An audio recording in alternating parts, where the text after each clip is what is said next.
కార్తీక పౌర్ణమి బూర్లు వేసుకుంటున్నానండి. చూడండి బూర్లు ఎంత చక్కగా వస్తున్నాయో చూడండి. నాకు బూర్లు వేయడం వచ్చేది కదండి ఫస్ట్, అలా నేర్చుకున్నానండి. నేర్చుకుంటే వచ్చింది.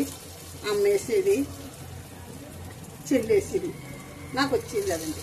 అయినా నేను నేర్చుకున్నాను. బాగా వస్తున్నాయి ఇప్పుడు. చూడండి బూర్లు ఎలా ఉన్నాయో, ఎంత బాగా వస్తున్నాయో చూడండి.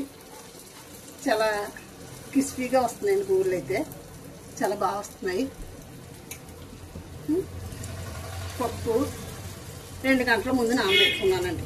పొద్దున్నే ఉదయమే నానబెట్టుకున్నాను. రాత్రి కూడా నానబెట్టుకోలేదు. ఏంటి రాత్రి నానబెట్టుకుంటే పులిసిపోయినట్టు అయిపోద్దానండి. ఉదయం లేచిన తర్వాత 5 గంటలకి పూజ అయిపోయాక నానబెట్టుకున్నానండి. ఒక తవుడు, ఒక 1/2 కేజీ శనగపప్పు అండి, 3 అరసాలు మినపప్పు అండి. సోళ్ళ బియ్యానికి ఎక్కువ రాత్రి నానబెట్టేసుకున్నానండి. ఏంటి బియ్యం మిక్సీలో ఆడుకుందామనండి. మిక్సీలో ఆడేసుకున్నాను బియ్యం. అయితే తవుడు బియ్యం ఆడుకున్నాను, కొంచెం చలువుడుకుంటుంది అనేసి తవుడు ఆడానండి. తవుడు బియ్యంకి కొంచెం ఉంచుకున్నాను పిండి. కొద్దిగా ఒక చిన్న టీ గ్లాసు నూక కరసి కూడా వేసానండి. చూడండి ఎంత బాగా వస్తున్నాయి బూరెలు అయితే, చాలా బాగా వస్తున్నాయి.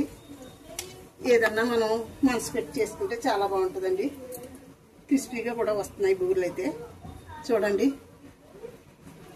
కార్తీక పౌర్ణమికి వేసుకుంటున్నానండి. లేట్ అండి వేయడం, అయితే చేద్దాంలే అని తొందరగా చేయలేక తెల్లవారుజామున లేసి ఇంకెందుకు సాయంకాలం కదా పూజ అనేసి లేట్గా చేద్దామని పొద్దున్న లేసి స్నానం చేసి అప్పుడు నానబెట్టుకుని అప్పుడు మొదలు పెట్టానండి. 10 అయిన తర్వాత కొంతమంది అందరూ పౌర్ణాలు ఉండరు కదండి, కొంచెం మందికి ఎలాగ పిల్లలకి గట్రా పూజ ఉండాలి కదా. వండిన తర్వాత ఆ పని అయిపోయాక అప్పుడు ఈ బూర్లు అన్నీ తయారు చేసుకున్నానండి. పాకం పట్టుకుని వేసుకున్నానండి. ఉండపాకం వచ్చేలాగా బెల్లం ఉండపాకం రావాలండి. ఉండపాకం వచ్చిన తర్వాత మనం మిక్సీలోని పట్టేసుకుంటే పప్పు మెత్తగా ఉడికిన తర్వాత మిక్సీలో పట్టానండి. మిక్సీలో పట్టిన తర్వాత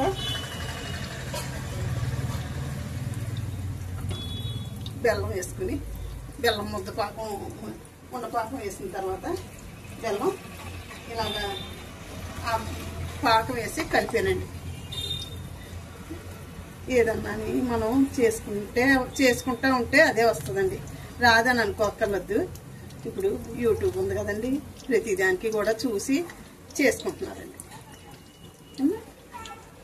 చాలా బాగా వచ్చాయి బూరెలు అయితేనే, చాలా క్రిస్పీగా కూడా వచ్చాయి. బూరి చాలా టేస్టీగా కూడా ఉండేలా అంటున్నాయి. అంటే ఎంగిల్ చేయం కదా. బెల్లం కూడా 1/2 కేజీకి ఎక్కువ వేసానండి. పాకం కొంచెం పాకం మిగిలితే ఆ పాకం తోపులో వేసుకున్నానండి. అంటే తోపులో కొన్ని బెల్లం వేసుకుంటే కలర్ వస్తుందండి బూరి. కొంచెం ఎలర్జీ పొడి, కొద్దిగా నెయ్యి వేసుకున్నానండి. ఇందులోని పూర్ణంలోని 2 స్పూన్లు నెయ్యి వేసి కొంచెం ఎలర్జీ పొడి ఆడుకున్న పొడి, అదే పంచదార వేసి ఆడుకుంటాం కదండి, అలాగా ఆడానండి.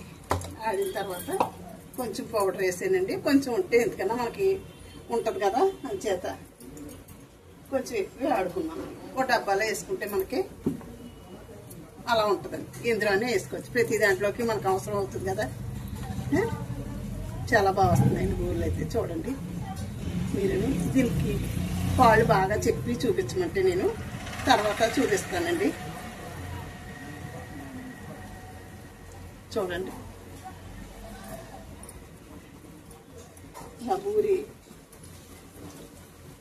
బూరి బాగా రావాలి అని మనం అనుకుంటే కనుక మనకు సరిపోయింది లేనిది పిండి ఇదిగోండి ఇలాగా మనం వాటర్లో వేసుకుంటే ఇలా బయటికి తేలుతుందండి.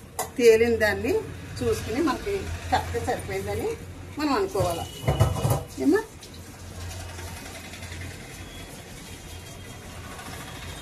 చాలా బాగా వస్తుందండి బూరెలు అయితే. బూరెలు తోపు కూడా బాగా రెడీ అయింది. తోపు ఎప్పుడు మిక్సీలో ఆడుకోకూడదండి, గ్రైండర్లోనే ఆడుకోవాలి. మినపప్పు 2 గంటలు నానితే సరిపోద్దండి. మినపప్పు అంత ఎక్కువ నాన్న పులిసిపోయినట్టు అయిపోద్దండి పూరి.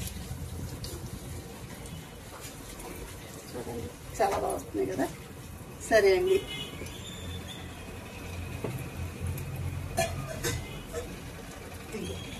ఊర్లు కూడా చూసేయండి ఎలా వచ్చాయో. చాలా బాగా వచ్చాయి కదా ఊర్లు. చూడండి, చూసి నాకు కమెంట్స్ రూపంలో కమెంట్స్ పెట్టండి. ఇది చూడండి, లైక్ చేసి షేర్ చేసి సబ్స్క్రైబ్ చేయండి. ఉంటానమ్మా. శ్రీమాత్రి నమః, శ్రీమాత్రి నమః, శ్రీమాత్రి నమః.